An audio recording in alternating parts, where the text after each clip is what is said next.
जोहार दोस्तों, आप सभी को फिर से एक बार जोहार एग्जाम में स्वागत। दोस्तों आप लोग कैसे हैं?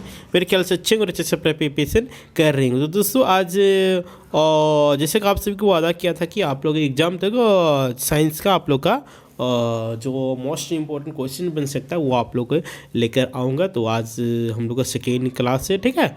तो आज की इस वीडियो में हम लोग देखने वाले विश्व साइंस का प्रीवियस ईयर का 20 क्वेश्चन जो कि आप लोग आगामी आने वाले झारखंड महिला सुपरवाइजर एग्जामिनेशन में आप लोग को इसी प्रकार का प्रश्न देखने को मिलेगा।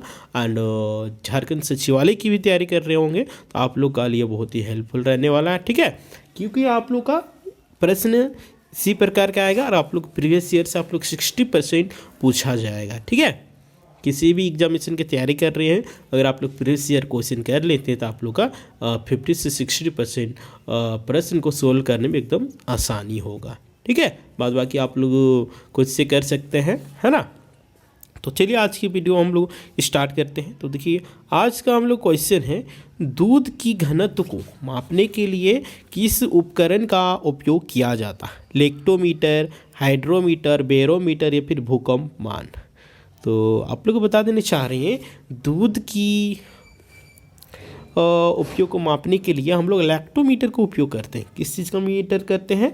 लैक्टोमीटर से दूध की घनत्व को मापा जाता है, ठीक है। और ये हाइड्रोमीटर से हम लोग क्या करते हैं? आपेक्षिक जो घनत्व होता है उसको मापने कार्य किया जाता है।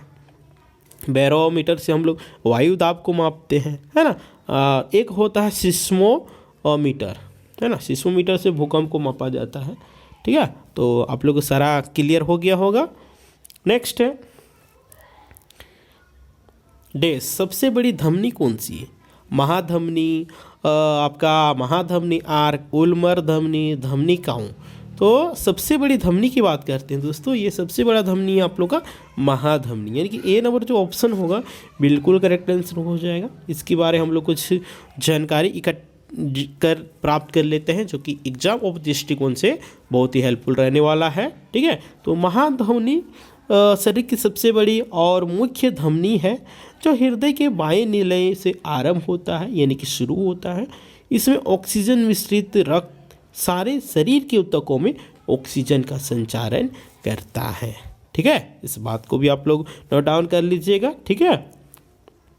नेक्स्ट है आप लोग का डिप्थीरिया शरीर के किस हिस्से को प्रभावित करता है? बताइए। डिप्थीरिया, देखिए रोग से आप लोग एक प्रश्न रहेगा, ठीक है, 100% रहेगा। तो रोग वाला आप लोग एक वीडियो बना दिए थे, ठीक है, उसको आप लोग देख लीजिएगा। बताइए डिप्थीरिया किस हिस्से को प्रभावित करता है? थायराइड, मूत्राशय, हृदय, गला। तो आप लोग बता देना चाह रहे हैं डिप्थीरिया जो होता है गला को प्रभावित करता है, ठीक है, गला को प्रभावित करता है, ठीक है। डिप्थीरिया क्या है? एक संक्रामक रोग है और यह कोराइन बैक्टीरिया डिप्थीरिया कारण होता है और यह मुख्यतः गले और ऊपरी आयु मार्ग को संक्रमित करता है। गला और जो ऊपर तरफ होता है आयु मार्ग, वायु मार्ग, उसको ही ये दूषित करता है, संक्रमित करता है और ये टॉक्सिन को प्रभावित करता है, ठीक है। डिप्थीरिया किसको प्रभावित करता है? टॉक्सिन को और प्रभावित करता है ना। नेक्स्ट है जब दूध खट्टा हो जाता है तो उसका पीएच स्तर क्या हो जाता है? जब दूध खट्टा हो जाता है तो उसका पीएच स्केल क्या रह जाता है? तो लेस देन 6, ठीक है, यानी कि 6 से कम हो जाता है और खट्टा हो जाता है तो, है ना। और क्षार रहेगा तो मोर देन क्या 6। नेक्स्ट है और एक आप लोग जान लीजिए ताज़े दूध, ठीक है। ताज़े दूध का पीएच मान की बात करते हैं 6.8 होता है। पीएच मान से प्रश्न पूछा जाता है तो पीएच मान का जो पोर्शन है उसको आप लोग पढ़ लीजिएगा, ठीक है। नेक्स्ट है उच्चतम उबलते बिंदु वाला धातु कौन सा? उच्चतम उबलते वाला धातु कौन सा है? टंगस्टन है, इथेनॉल है, निकल है, प्लेटिनम है। तो इसका जो आंसर आप लोग हो जाएगा टंगस्टन हो जाएगा, ठीक है। ए नंबर देखिए बल में भी क्या रहता है? टंगस्टन रहता है। ये प्रश्न बहुत बार एग्जामिनेशन में पूछा गया है, राइट। देखिए टंगस्टन का गलनांक की बिंदु की बात करते थे, ये तो 3500 डिग्री सेल्सियस होता है। कितना? 3500 डिग्री सेल्सियस होता है। नेक्स्ट है डेस ज्वारीय शक्ति का उदाहरण क्या है? ज्वारीय शक्ति का उदाहरण इनमें से कौन सा है? अनन्य और संसाधन, भूताप्य ऊर्जा, पुनः प्राय ऊर्जा स्रोत, हाइड्रो इलेक्ट्रिक ऊर्जा। तो इसका जो आंसर आप लोग रह जाने वाला है पुनः प्राप्त ऊर्जा, यानी कि जो ऊर्जा को हम लोग फिर से उत्पन्न कर सकते हैं उसी को हम लोग पुनः प्राप्त ऊर्जा कहते हैं। ज्वार शक्ति का ये उदाहरण हुआ। ठीक है, जैसे आप लोग सूर्य की किरण हो गई, वायु हो गया, है ना। सूर्य से तो हम लोग ये कभी ख़त्म होने वाला चीज़ है नहीं है। वायु क्या कभी ख़त्म होने वाली चीज़ है? वायु ख़त्म होगा तो इंसान ही नहीं रहेगा, है ना। तो इसीलिए इसका सी नंबर ऑप्शन बिल्कुल से आंसर हो जाएगा। नेक्स्ट, स्नेहन डेस का एक आम तरीका है ना। घर्षण बढ़ाता है, बल को कम करता है, घर्षण को कम करना, फोर्स बढ़ाना। तो इसका जो आंसर हो जाएगा आप लोग का घर्षण को कम करना, यानी कि सी नंबर ऑप्शन बिल्कुल सही आंसर हो जाएगा। नेक्स्ट है शेर, पूंछ, मकाक, ये किस प्रजाति से संबंधित है? तो ऑप्शन भी दिया है अल्पाका, बिकुना, पेकोस, बीम दिया है एंडेमिक, सीम दिया है फेलिस कैटॉस, डीम दिया है गेलस।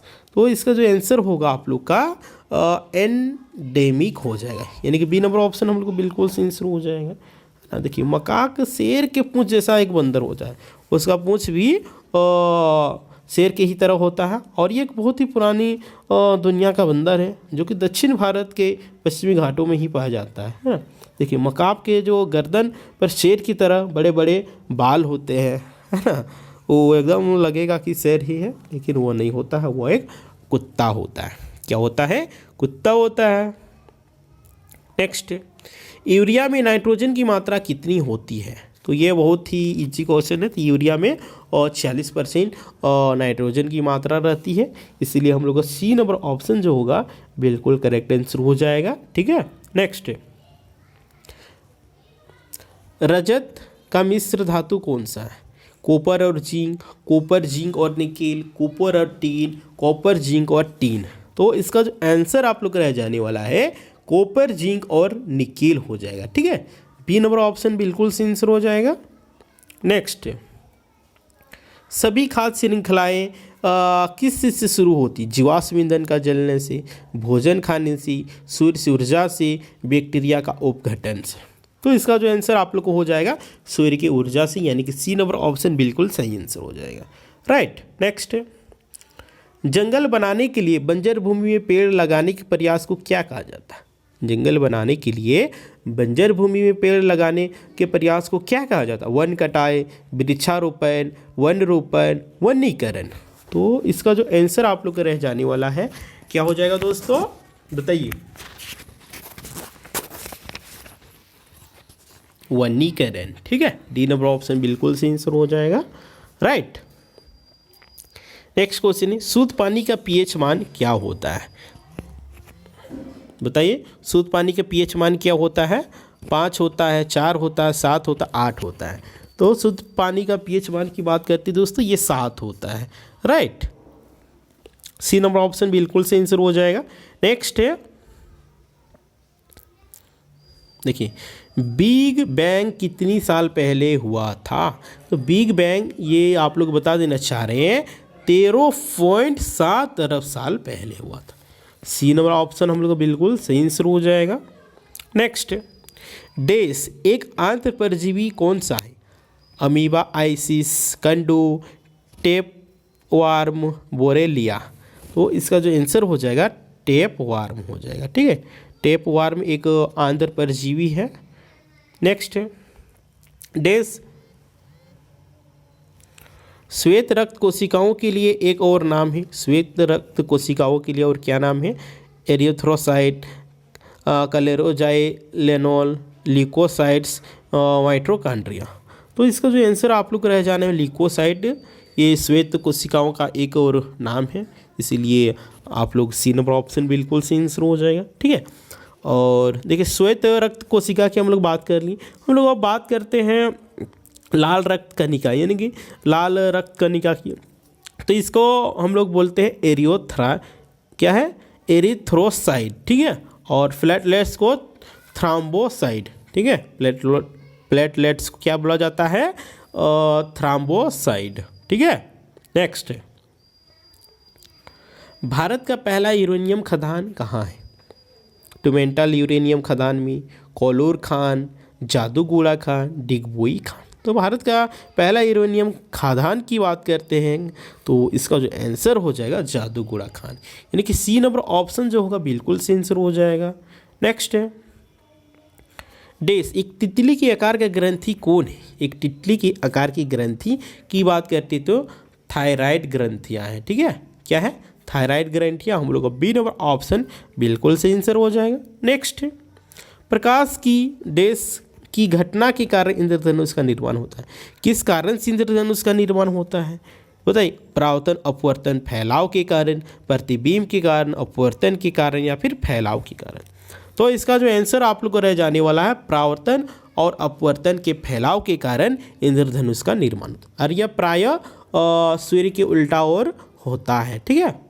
सूर्य जिधर रहेगा उधर इंद्रधनुष नहीं दिखेगा और बारिश होने की ये बात ही इंद्रधनुष आप लोगों को दिखाई देता है, ठीक है। नेक्स्ट है, अब आज की लास्ट प्रश्न की बात करते हैं। तो परमाणु ऊर्जा पैदा करने के लिए क्या एक उपकरण है? Crucible, Florence flask, reactor, beaker.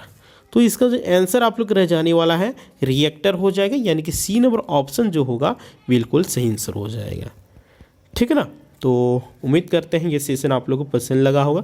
पसंद लगा होगा तो आप लोग लाइक करें, कमेंट करें और वीडियो को ज़्यादा से ज़्यादा शेयर करें, ताकि जितने भी झारखंड महिला सुपरवाइजर की तैयारी कर रहे होंगे, झारखंड सचिवालय की तैयारी कर रहे होंगे, तो उन लोगों के लिए बहुत ही हेल्पफुल होने वाला है। और आप लोग इसी तरह का प्रश्न देखा जाएगा और आप लोग 60% आप लोग बता रहे हैं, आप लोग यहीं से ही प्रश्न देखने को मिलेगा, ठीक है।